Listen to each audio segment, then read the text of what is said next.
Donc là, rapidement, les quelques actualités qu'on voulait partager avec vous, et ça nous laisse après, j'espère, une bonne demi-heure de questions-réponses.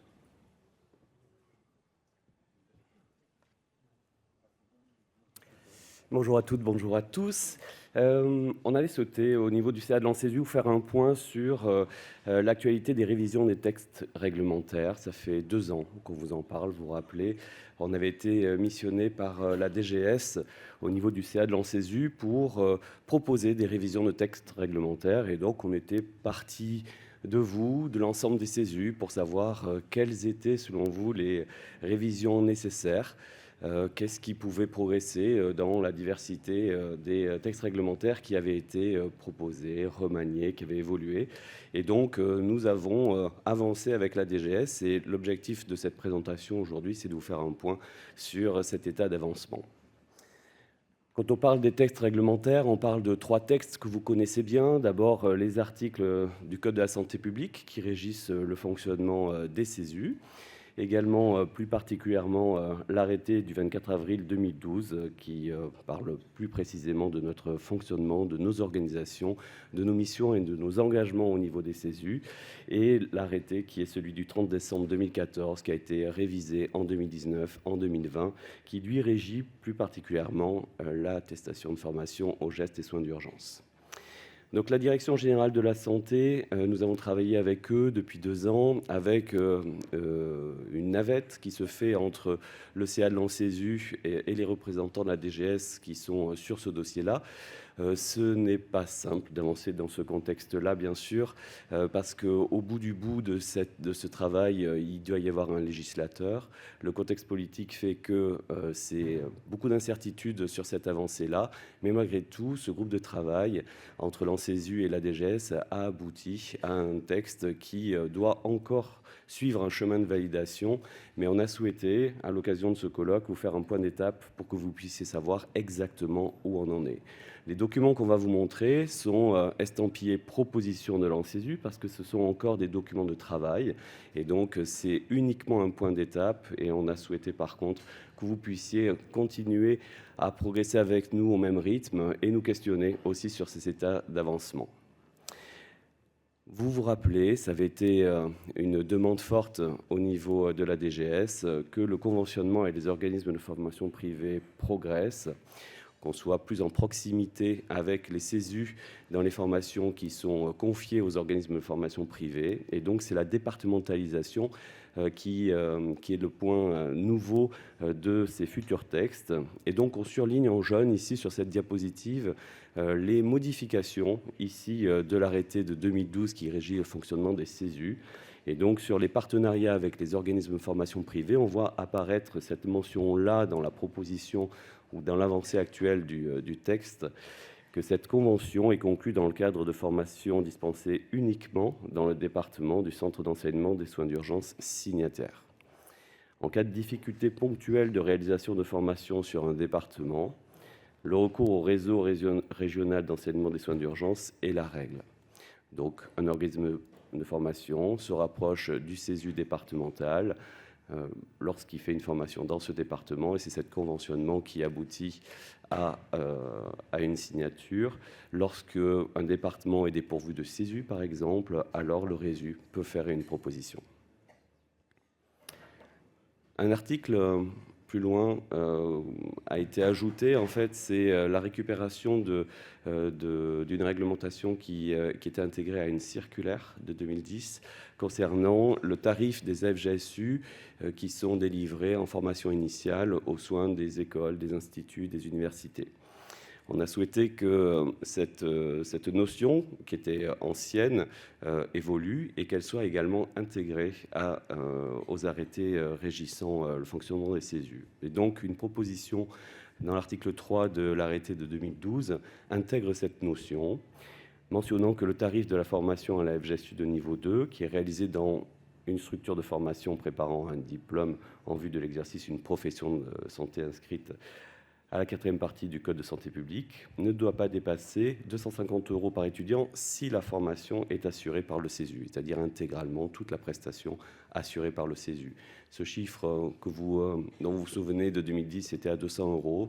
Donc il y a à la fois une revalorisation qui est proposée et également une intégration dans un texte plus pérenne comme celui de l'arrêté 2012. Toujours sur l'arrêté 2012, il nous a été demandé par le terrain, mais également par la DGS, qu'on avance sur le statut du formateur GSU, notamment sur des éléments qui paraissaient lacunaires. C'est juste des extraits de l'article 6 qui restent beaucoup plus complets. Donc, juste pour faire apparaître les modifications en jaune, le statut du formateur GSU ne change pas. Il peut être formateur permanent dans un institut de formation et devoir suivre la formation à la Forge GSU dans les mêmes caractéristiques. Mais ce petit 1 intègre également un élément qui n'apparaissait pas, c'est que ce formateur peut être issu d'un institut de formation, mais également d'une UFR de médecine ou de santé. Ce qui veut dire que lorsqu'on est enseignant et qu'on délivre un FGSU2, alors qu'on est un professionnel permanent d'une université et qu'on délivre des FGSU2 à nos étudiants, on doit suivre le même parcours qu'un formateur d'IFSI, par exemple. Le deuxième point, deuxième alinéa, c'est un formateur qui est issu du terrain, qui est issu d'un service d'urgence, SMUR, réanimation, soins critiques. Il y a un élément qui a été ajouté, c'est que ce professionnel de santé en exercice soit employé à titre principal dans cette unité. Donc, pour être encore plus dans l'expertise de terrain, être encore plus dans pratiquer ce qu'on enseigne.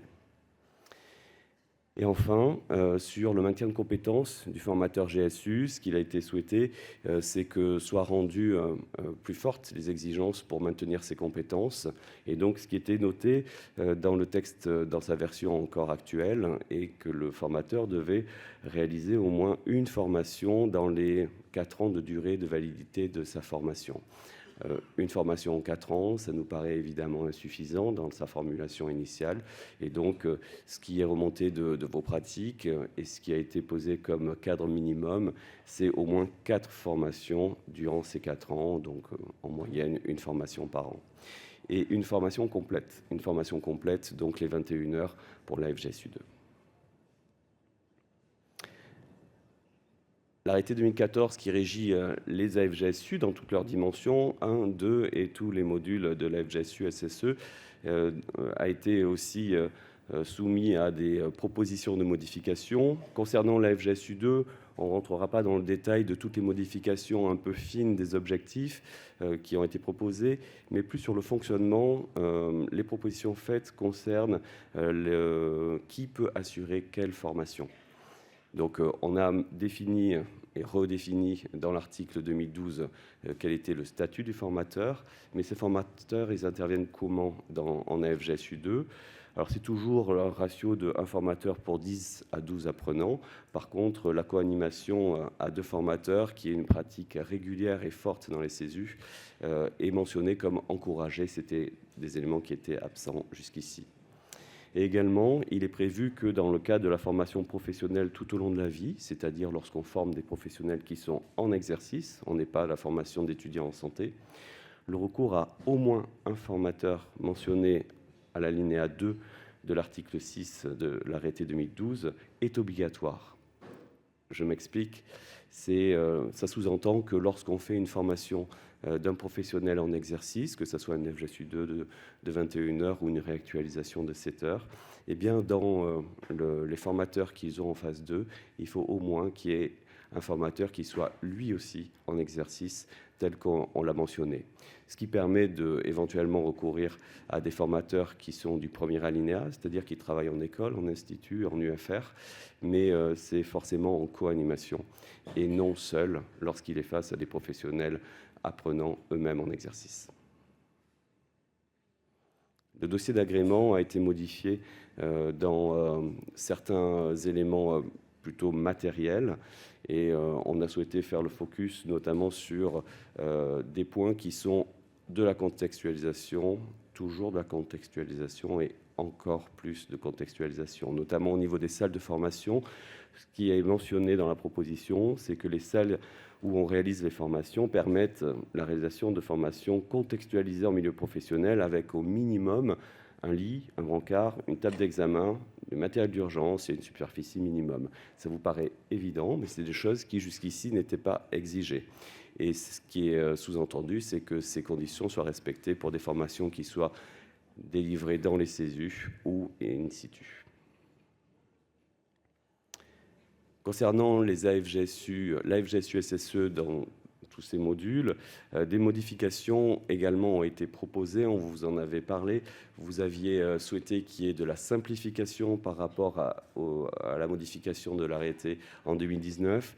Vous vous rappelez, il y avait eu la création de 10 modules avec des annexes qui étaient numérotées de 3 à 12.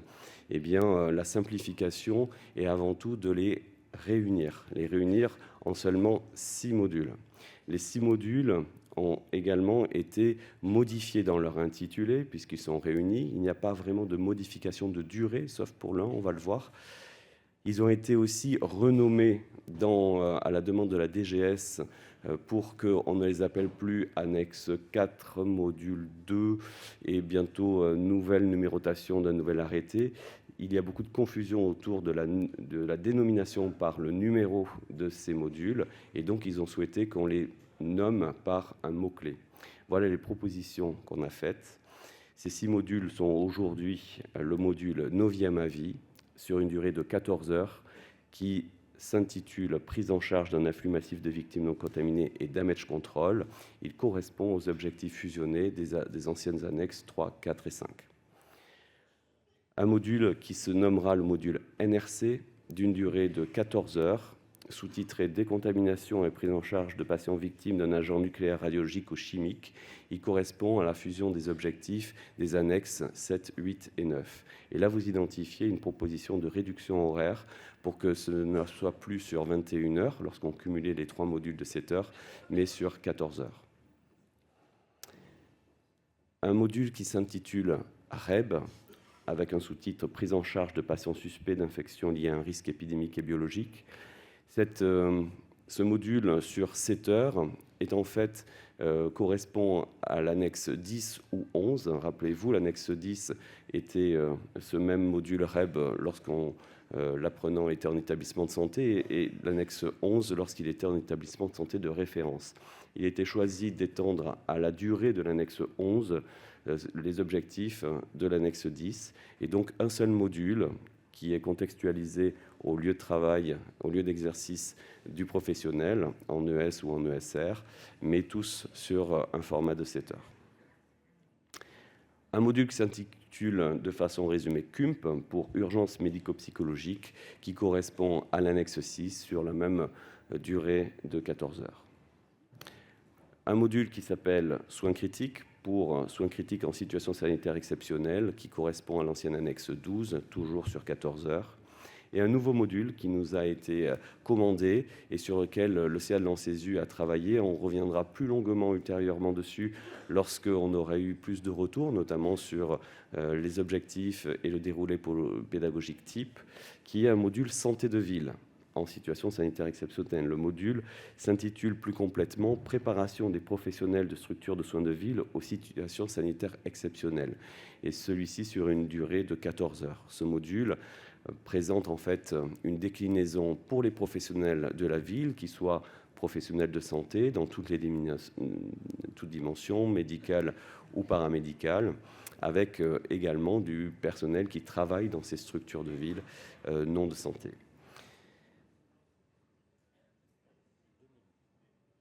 Une mention également sur toutes ces AFGSU SSE, et donc il a été choisi de proposer qu'on n'appelle plus l'AFGSU SSE et tous ces modules, mais les AFGSU SSE, parce qu'à chaque fois on délivre des attestations GSU SSE. Comment on les réactualise? Là, il y a une proposition de revenir par principe de réalité, ça a été une forte demande émanant du terrain, à une durée de validité non plus de 1 an, mais de 4 ans. On a bien conscience que maintenir ses compétences en SSE ne peut se suffire d'une formation tous les 4 ans. Pour autant, on a pris conscience qu'une réactualisation de 1 an, d'un point de vue purement réalisation d'un plan de formation était peut-être pas tenable. Et donc, les exercices et les entraînements étaient déjà présents comme étant des outils de maintien de compétences. Ils sont toujours présents, ils sont toujours recommandés dans la proposition, mais le face-à-face, le retour en formation pour que l'attestation soit renouvelée, revient dans notre proposition à une durée de 4 ans. Et cette formation d'une durée de 7 heures a comme modalité pédagogique une partie pour l'actualisation des concepts qui peut être réalisée en distanciel et une partie pour l'actualisation des techniques qui doit être réalisée obligatoirement en présentiel. Voilà le point d'étape qu'on voulait vous faire. Vous avez bien pris conscience qu'il ne faut pas prendre ces propositions comme aujourd'hui texte de loi en vigueur, mais comme les propositions qui sont de plus en plus fines dans nos échanges avec la DGS. Il y aura d'autres étapes, il y aura d'autres intervenants dans la validation de ces propositions. De ce qu'on a compris, la prochaine étape sera le CNUH, le service juridique de la DGOS, peut-être le Conseil national professionnel de la médecine d'urgence, et puis bien sûr un législateur au bout du bout. Donc on n'a pas fini d'en parler. Il est important que vous, de notre point de vue, que vous puissiez être informés en temps réel. Et bien sûr, on continue d'échanger tous ensemble à ce sujet. Merci beaucoup.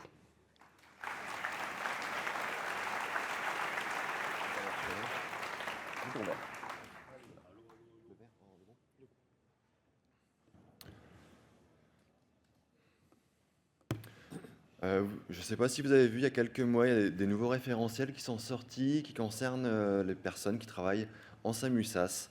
Donc il y a eu une révision du référentiel métier des armes, et il y a eu la création du référentiel pour les coordinateurs, ainsi que pour les superviseurs en salle de SAMU-SAS.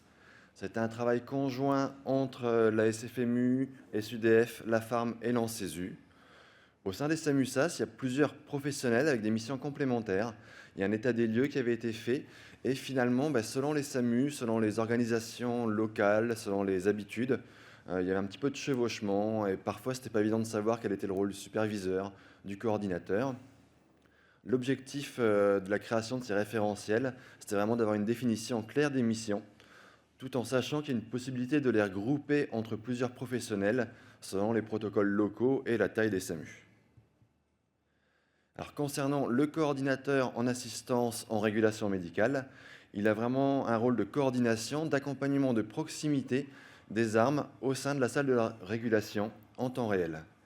Il va optimiser l'activité opérationnelle selon l'activité en cours, et c'est également une personne qui est ressource pour les armes dans des situations difficiles. Il peut faire une aide ponctuelle en répondant au téléphone en cas de pic d'activité, et il va travailler en collaboration avec le superviseur et avec le cadre. Donc en préambule, on va vous parler effectivement des formations armes coordinateurs et armes superviseurs. Ces formations seront portées à la fois par les CESU, par les CEFARM ou en collaboration entre les deux. Donc la formation armes coordinateur, il a été travaillé sur un déroulé de 70 heures de formation associé à 28 heures de stage d'immersion dans des services divers et variés. L'objectif de ces formations, c'est surtout développer le management pour les armes co, gérer les émotions, gérer les conflits, gérer l'organisation et la dynamique de travail au sein de la salle de régulation SAMU-SAS. Concernant le superviseur donc technique et logistique en assistance de régulation médicale, il a vraiment un rôle de supervision et d'anticipation des besoins nécessaires au bon fonctionnement du SAMU-SAS, mais de façon un peu prévisionnelle, de planification. Il est également expert métier et conseiller du cadre, et avec qui il va travailler en étroite collaboration. Il peut notamment l'aider pour les plannings, pour la mise en place des EPP. C'est un référent technique et organisationnel pour le SAMU-SAS, et il est force de proposition en cas de SSE, et il participe également aux réunions institutionnelles. Donc, le superviseur, il est d'abord un prérequis, il est demandé au moins 5 ans d'activité au sein d'un SAMU-SAS pour pouvoir postuler au poste d'armes superviseur. Encore une fois, une proposition de formation sur 70 heures, mais qui tient enfin, il y a d'abord faire la formation socle ARMCO, sur laquelle, donc, qui était de 70 heures, sur laquelle va se rajouter à nouveau 70 heures de formation et 28 heures de stage en immersion dans différents services. Cette formation, elle est complémentaire à celle de l'ARMCO. On va développer le contenu de ces formations, surtout sur la gestion et la dynamique et du management au sein du service SAMUSAS. Il va se rajouter une recherche et une étude des différents indicateurs d'activité et de performance, donc un petit peu de mathématiques statisticiennes dans laquelle les armes superviseurs vont devoir s'investir. Pour faire cette formation, elle va s'adresser à tous les nouveaux superviseurs nommés dans les SAMUSAS. Ceux qui ont déjà le statut de superviseur dans leur service n'auront pas d'obligation formelle de faire cette formation. Ils pourront la faire à la demande de leur hiérarchie, soit de façon complète, soit de façon modulaire.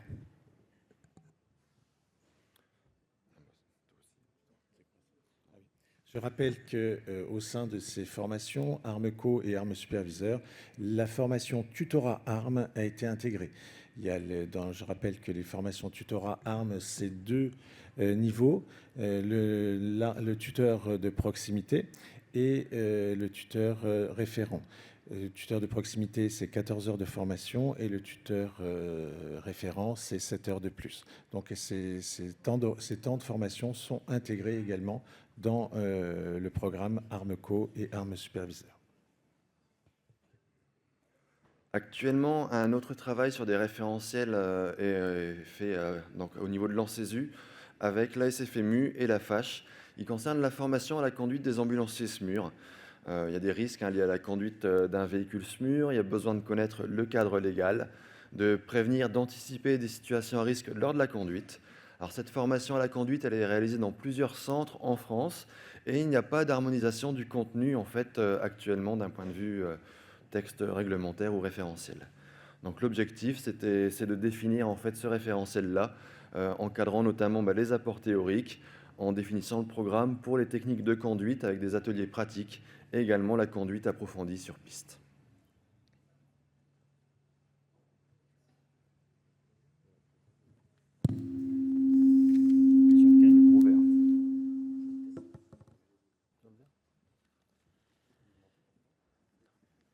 Quelques petites infos sur les nouveautés, formation sécurité civile. Donc votre CESU est contacté pour organiser un PSC ou un JQS, donc un premier secours citoyen ou geste qui sauve pour les mairies de votre département. Qui peut réaliser cette formation selon vous?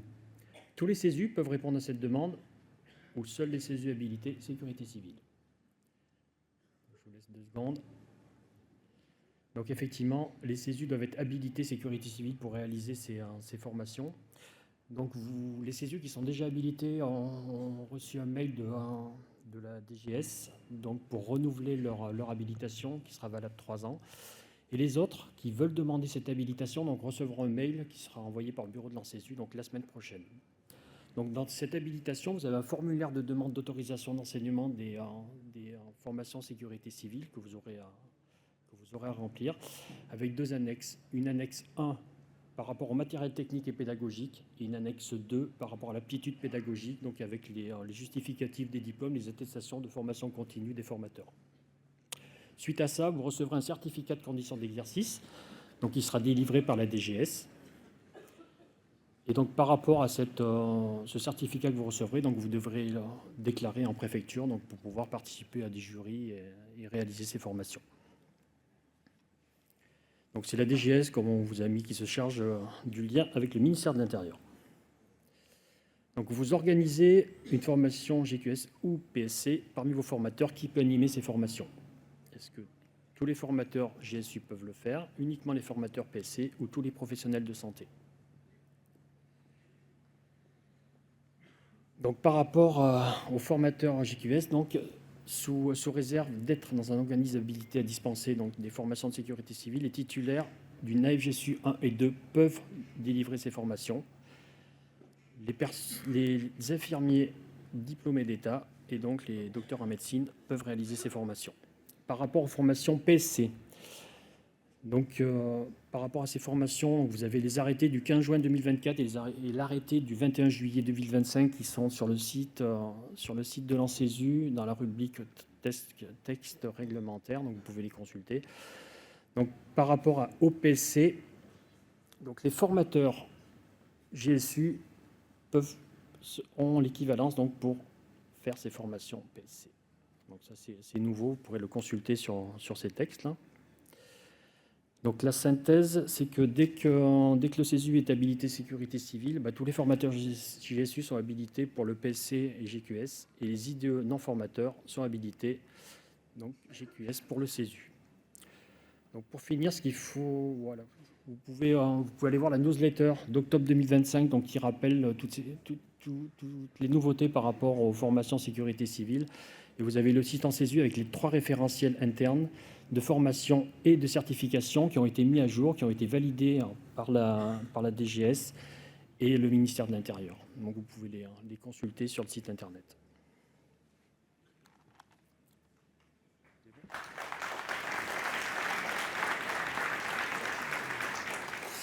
Juste avant les questions, vous rappelez les partenariats, parce qu'on en a signé de nombreux. Vous avez entendu parler suite de le partenariat avec le HESP. J'espère que tout le monde a créé son compte sur formation.sse.ehesp.fr. Oui?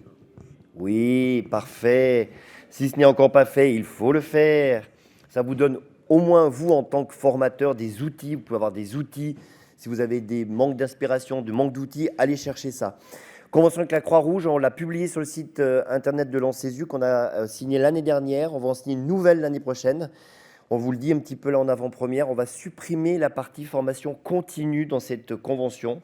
Il y a eu quelques soucis dans quelques départements sur l'application. Donc ne restera la convention que sur la formation initiale pour les liens entre les CESU et la Croix-Rouge. Et pour tout ce qui est formation continue, ça va un petit peu en lien avec ce que disait tout à l'heure Julien pour la révision des textes. Et ben, ce sera la même collaboration entre des CESU et la Croix-Rouge par rapport aux conventions qu'on vous propose de signer avec les organismes de formation au sens large, privés, et la Croix-Rouge pour la formation continue. Là, il en a déjà parlé, je ne reviens pas dessus, la départementalisation, et je suis sûr qu'il va y avoir des questions dessus, donc on va pouvoir y revenir. Création, vous connaissiez la mission Coreb, Corad, radiation, Cortox, devinez, Coramavis, c'est des choses qui ont été créées pour lesquelles vous avez 2 représentants de l'ANSESU, donc des représentants des CESU dans chaque coordination nationale. Et puis, on a des conventions qui sont en cours de signature ou déjà signées avec tous ces organismes que j'ai notés pour vous dire que vraiment, on essaye de travailler, enfin, on travaille avec tout le monde. Alors, bien sûr, avec la SFMU, on est les plus proches de la SFMU et SUDEF, évidemment. On a une convention tripartite, Sofrasim, SFMC. Et puis, avec toutes les autres personnes qu'on a citées, c'est soit on a des conventions, soit on a des liens privilégiés, on travaille avec eux pour essayer, encore une fois, d'être partout, en tout cas, dès que ça parle de formation des professionnels de santé. C'est votre moment. Donc, par rapport à ce qu'on a dit hier, par rapport à ce qu'on vient de dire ici, et bien sûr, par rapport à tout ce que vous avez nous donner, nous poser comme question, nous sommes à vous. Alors, on a essayé d'accéder. Oui, là. Ah ben voilà, je n'avais pas vu qu'il y avait des gens qui portaient les micros. Bonjour, donc Fabrice Grandjean, je suis directeur médical d'un organisme de formation. Donc j'ai envie de dire, je vais prendre la parole un peu comme tous les ans pour reposer un peu la même question que tous les ans. Dans le cadre de la départementalisation, je vais juste prendre un exemple qui a été donné. Donc on se retrouve, si j'ai bien compris, pour par exemple un IFSI qui souhaiterait avoir quelqu'un qui vienne faire de la FGSU chez lui, une recommandation pour les CESU avec un tarif qui ne doit pas dépasser 240 €, la possibilité de la Croix-Rouge qui va les faire avec une convention nationale avec un tarif qui du coup sera national, et puis les organismes de formation autres qui, eux, vont devoir négocier avec le département un tarif qui sera encore différent. Donc là, on est clairement dans une manipulation du marché qui est, à mon avis, totalement illégale. Puisque en fonction des tarifs qui seront donnés, forcément, il n'y a pas de libre concurrence. Donc, à mon avis, on va être hors texte français et encore plus hors texte européen avec quelque chose qui doit se rapprocher, à mon avis, de l'abus de position dominante. J'ai deux questions, en fait. C'est-à-dire que moi, je suis depuis le départ convaincu de la nécessité d'un partenariat public-privé. C'était vrai quand j'étais responsable de CESU, ça l'est encore plus maintenant que je suis responsable d'organismes de formation. Maintenant, c'est difficile d'être partenaire à partir du moment où on n'a pas où on n'est jamais consulté. Donc, moi, j'ai deux questions. La première, c'est dans les discussions qui vont suivre, est-ce qu'à un moment donné, on s'intéressera effectivement aux besoins et aux limites des organismes de formation en les interrogeant? Et la deuxième, c'est est-ce que aujourd'hui, tous les CESU sont capables de réflexivité dans l'analyse des raisons qui vont leur amener à mettre des tarifs? Pour en avoir discuté avec certains CESU, j'en suis pas certain, c'est, pour reprendre les mots qui m'ont été donnés, nous, on mettra 60 à 80 euros par certification. Comme ça devrait régler le problème sur le département. Et puis, je ne suis pas certain qu'en plus, l'administration, si on leur explique que du privé peut venir combler le trou du public, ma foi, je ne suis pas sûr qu'ils soient contre non plus. Donc, le souci, c'est que, enfin, en management, on le sait à peu près, tout ce qui n'est pas discuté avant donnera des conflits après. Donc, comment on fait pour ne pas se retrouver, dès le lendemain de la départementalisation, à porter plainte contre les CESU qui seront pas prêts à faire quelque chose qui soit légal, quoi. Merci Fabrice. Alors, il y a eu plein de questions, je ne les ai pas toutes retenues. Les sous, parce que ça a l'air d'être une préoccupation majeure pour toi. Ces fameux 250 euros, ça ne concerne que la formation initiale dans le cadre des instituts de formation, dans le cadre des collaborations. Alors, je n'ai pas compris le micmac des choses, etc. Mais en tout cas, ça sera très, très simple. Pour l'instant, elle est déjà... Enfin, cette circulaire, elle existe déjà. Hein. Elle est juste de 2010 et on demande juste de réviser le tarif. Donc, ce qui existe aujourd'hui, c'est applicable. Je n'ai pas l'impression qu'il y ait des tonnes de plaintes d'organismes privés contre les CESU, comme tu le dis. Et c'est juste une augmentation tarifaire. Donc là, je pense que c'est la première chose. Je ne pense pas que ça demande une réflexion majeure. La deuxième chose, c'est qu'on vous a fait des propositions de texte. Donc effectivement, les discussions sont bien avancées avec les DGS. Et comme n'importe quel texte de loi dans notre pays, en tout cas, il passe par la totalité des vérifications juridiques. Donc avant de partir dans les plaintes de l'Europe, de la France, du monde et tutti quanti, bien entendu que les personnes qui s'occupent du juridique dans notre pays vont se saisir de ces textes. Alors on n'est pas tout à fait abrutis, peut-être un petit peu, notamment après certaines soirées, mais on a aussi fait vérifier ce qu'on propose à nos assistants juridiques à nous. Donc ce n'est pas non plus fait complètement au hasard.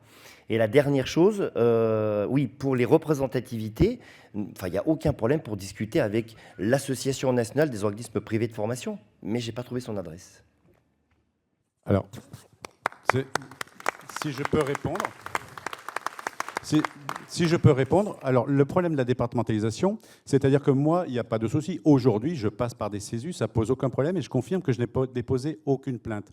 Le souci, c'est que moi, je constate de façon totalement empirique que tous les CESU ne sont pas prêts aujourd'hui, ni intellectuellement, ni dans le cadre de leurs ressources humaines, pour être capables, effectivement, de répondre à la demande. Et moi, je sais que demain, il y a des CESU qui vont m'expliquer que si je veux former dans leur département, ça sera 80 € la certification.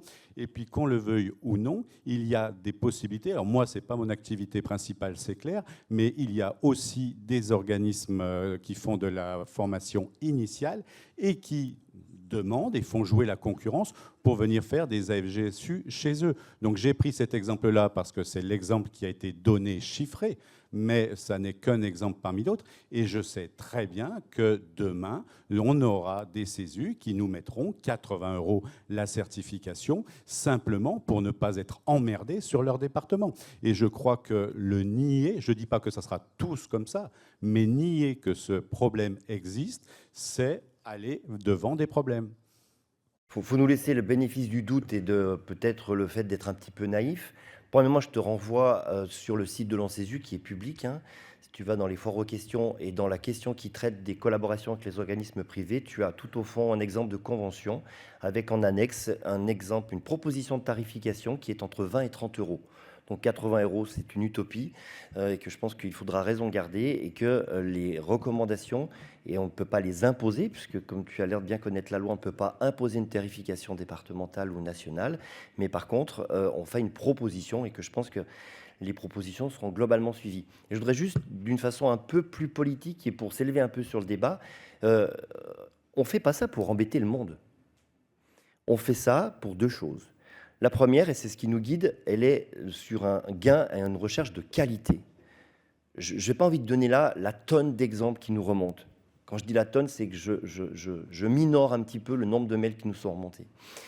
Et les difficultés, elles viennent toujours de la même façon. Évidemment qu'on a énormément d'organismes collaboratifs privés qui font correctement leur travail et jamais une seule fois, vous nous avez entendu dire le contraire, jamais une seule fois.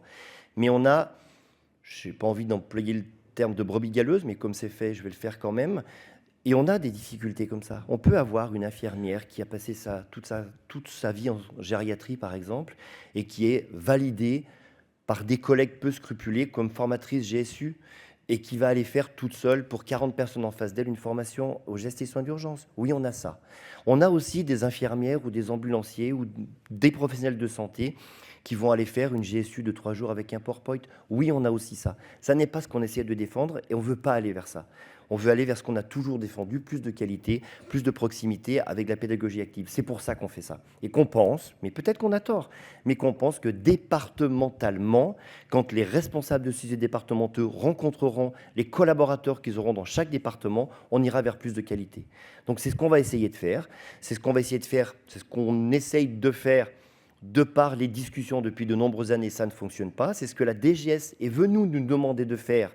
Pas nous qui sommes allés les voir, c'est ce que la DGS est venue nous demander de modifier pour aller vers plus de qualité. On va aller vers ça, bien entendu que, et nous, et toutes les personnes qui nous entourent, et encore plus au niveau juridique, vont vérifier que tout ça se soit fait correctement pour qu'on n'aille pas vers des plaintes ou des choses ridicules, mais qui certainement amuseront certaines personnes, mais en tout cas vers plus de qualité et le maximum de soignants formés. Et dernière chose, quand un CESU ne sera pas en capacité de répondre à la demande dans son département, c'est écrit dans le texte de loi, ça sera le rôle du RESU et donc de la totalité des CESU entourants et qu'on espère, alors il n'y a pas des RESU encore partout et ça permettra encore une fois de relancer les RESU, ce texte.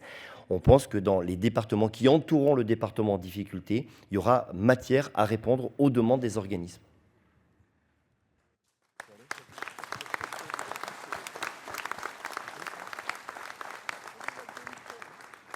Bonjour à tous.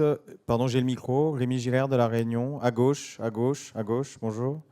Bonjour. L'autre gauche. Moi, j'ai deux questions. Concernant le statut de formateur GSU dont vous nous avez présenté les propositions, vous avez noté qu'il fallait avoir une activité principale. En tout cas, je me posais la question si vous aviez réfléchi à un quota ou pas, parce que ça a été un vrai sujet.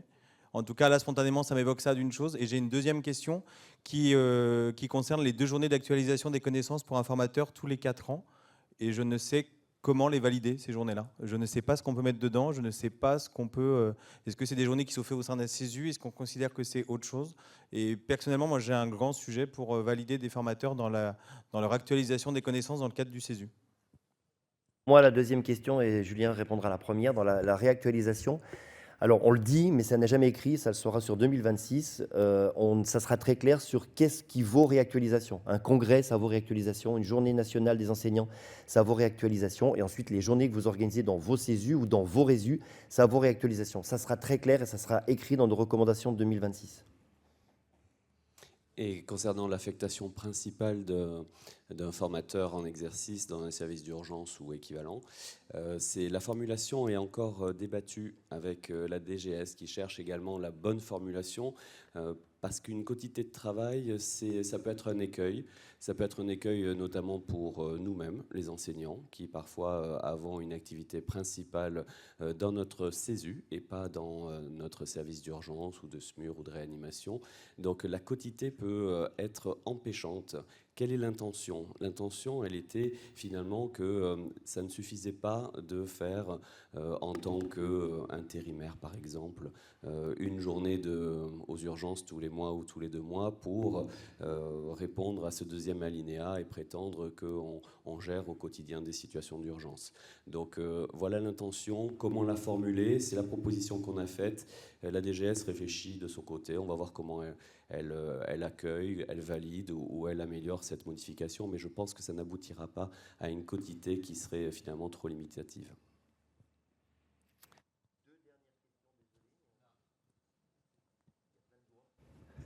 Vous pouvez laisser brancher les micros, s'il vous plaît, parce que vraiment, c'est trop chiant.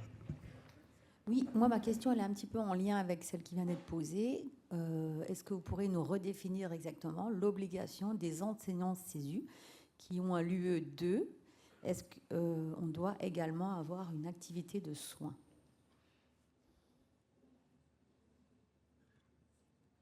Oui. Mais à quelle hauteur, alors? C'est la réponse qu'on vient de donner. Pour l'instant, on ne peut pas écrire 10, 20, 30, 40, 50% dans la loi parce que les juristes de Fabrice ne nous autorisent pas à faire ça. Et donc, on a mis la balle dans le camp de la DGS pour dire concrètement, pour se dire les choses entre nous, parce qu'on essaie d'être transparent depuis le début. Non, un vacataire n'a pas sa place comme formateur et enseignant de CESU. C'est pas la peine de venir une journée par mois, par an, ou tous les 6 ans dans un CESU pour dire tac, tac, tac, je fais des gestes et des soins d'urgence, donc je fais de la formation. Non. Donc il faut un temps de travail dédié. De combien? On n'arrive pas à l'écrire parce qu'on n'a pas le droit de l'écrire. Et donc, dans la balle de la DGS pour dire on ne l'écrit pas, donc peut-être que ça pourrait être 2,4%, mais peut-être que nous, on aimerait bien que ce soit plus, pour que ça soit de vrai, encore une fois, que ça soit des gens qui fassent et qui aient des soins au quotidien, qui fassent de la formation, je parle des formateurs. Et donc, voilà, la balle est dans le camp de la DGS. On ne peut pas vous donner là, aujourd'hui, un chiffre, autrement, on vous mentirait et ce n'est pas ce qui va s'appliquer demain. Je peux me permettre de demander une précision encore sur ce sujet. Donc du coup, on peut espérer qu'il y aurait peut-être une modification, enfin une différence entre le formateur GSU et l'enseignant, qui n'a pas les mêmes missions quand même. Et l'autre question, c'est le statut d'enseignant. On en a déjà parlé dans des précédents congrès. Là, en discutant ces 3 jours, je me suis rendu compte qu'effectivement, dans les CESU, c'est quand même assez flou. Notamment par rapport au cursus, puisque comme il n'y a rien d'obligatoire et de réglementé, il y a des formateurs qui ont du temps dédié, qui n'ont pas suivi de cursus de formation, surtout aujourd'hui où la formation continue coûte de plus en plus cher. Et si on prend par exemple le prix d'un DU qui coûte... Le DU coûte moins cher que le cursus enseignant aujourd'hui. Donc ça pose question.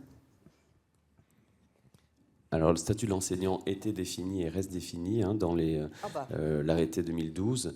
Il n'y a pas eu de modification majeure dessus, mais au contraire des simplifications, et notamment les unités d'enseignement complémentaires. On a fait valoir certaines équivalences dans la proposition. Je ne vous l'ai pas présenté parce qu'il y a plein de petits points finalement que vous nous aviez fait remonter et qu'on a intégrés, et notamment, par exemple, l'unité, le séminaire de pédagogie générale n'a pas besoin d'être fait pour être enseignant si on a un DU de pédagogie. Le module SSE, si on a suivi une formation de formateur SSE, n'a pas besoin d'être suivi. Donc il y a des équivalences qui facilitent le statut d'enseignant. Mais pour être enseignant, il faut valider ces unités d'enseignement complémentaires. Donc ça, c'est des choses qui sont écrites.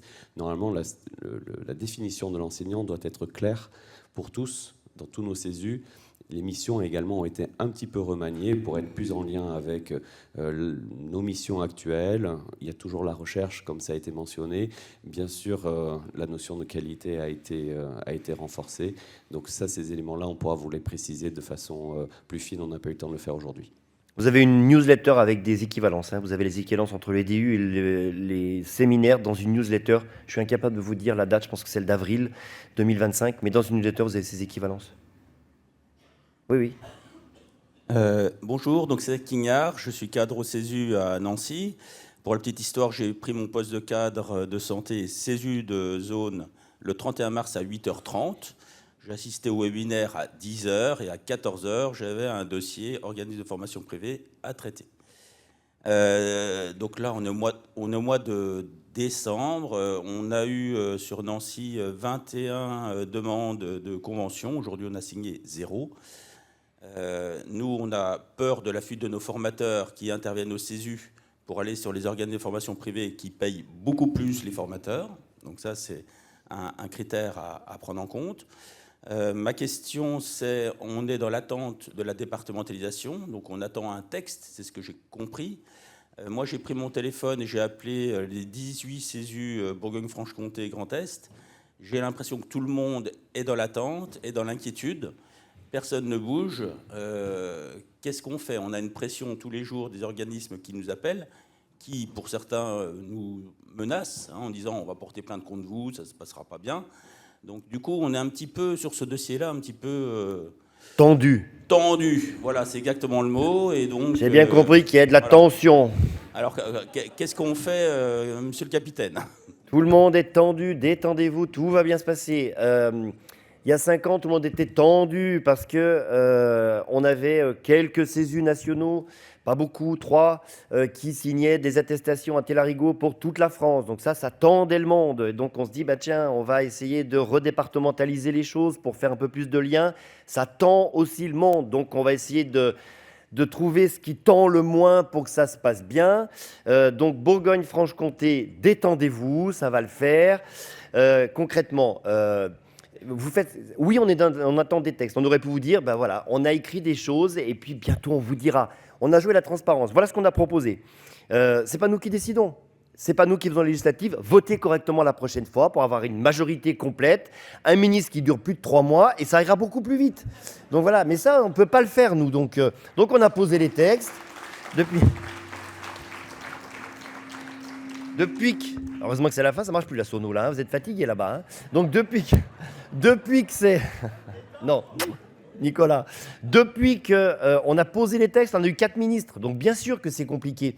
Ça aurait pu être fait beaucoup plus rapidement. Si on a voulu vous en parler, c'est qu'on puisse anticiper les choses. C'est une bonne chose, à mon avis, que les organismes privés viennent vous voir. Ils viennent vous voir. Mais j'entends, mais moi je ne peux, parce que la réponse est, je ne peux que vous encourager à y aller. Ils viennent vous voir. Bon, enfin, c'est bien joué de leur part. Nous, on a vu certains organismes nationaux, on les envoie dans chaque département. Allez voir les CESU. On vous a proposé une convention de partenariat qui est sur le site de l'ANCESU. On l'a travaillé avec nos juristes.